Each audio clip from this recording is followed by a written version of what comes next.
Dating burnout. It's another site, another swipe, another chat, another date, still nothing. No spark, no chemistry, and no connection. It leads to the ominous question, what's the point of it all? And the threatening proclamation, maybe I'm just meant to be alone. There it is. That one statement that lands you in the lap of dating burnout. Here's what you can do about it. First, we got to realize that relationships are work. Some believe, like the World Health Organization, WHO, that burnout is a work thing. The WHO calls it an occupational phenomena. However, the exhaustion, cynicism, and feelings of inefficacy they use to describe burnout can impact any area of someone's life, including dating. The core of the burnout problem is that sense of inefficacy. It's the belief that nothing you're doing matters and you'll never reach your goal. After a breakup, it's easy to feel ineffective. They were supposed to be Mr. or Mrs. Right, but they weren't. The larger the time investment, the harder it is to believe that you'll have to start over.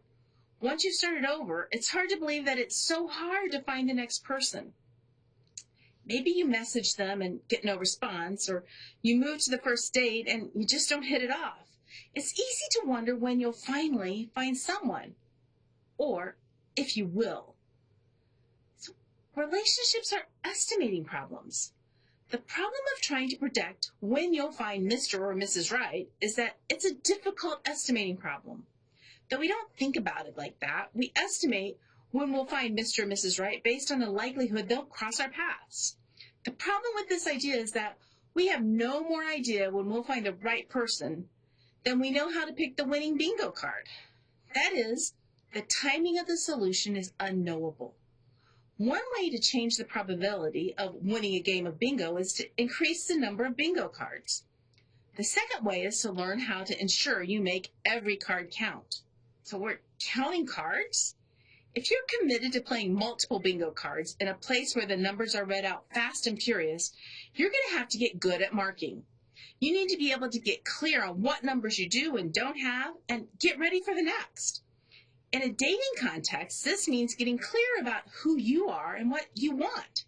The clearer you are, the faster you'll get at sorting people into or out of the possible pile.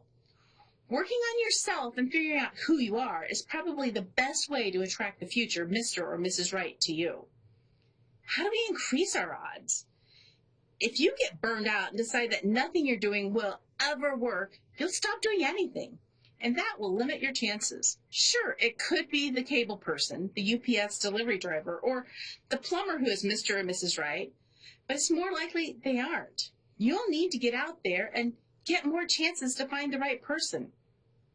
It could be more time on dating sites, but it might be spending more time in meetup groups where you get together, enjoy time, and don't worry about the dating thing. The more friends you find, particularly with diverse social circles, the more likely you'll be to get introduced to someone who you can connect with. We have to be okay. It's okay to not be in a relationship, no matter what the romantic comedies say.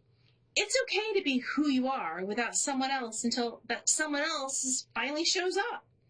You beat relationship burnout by refusing to accept that what you're doing is pointless or hopeless, and instead insist that the right person will come your way at the right time.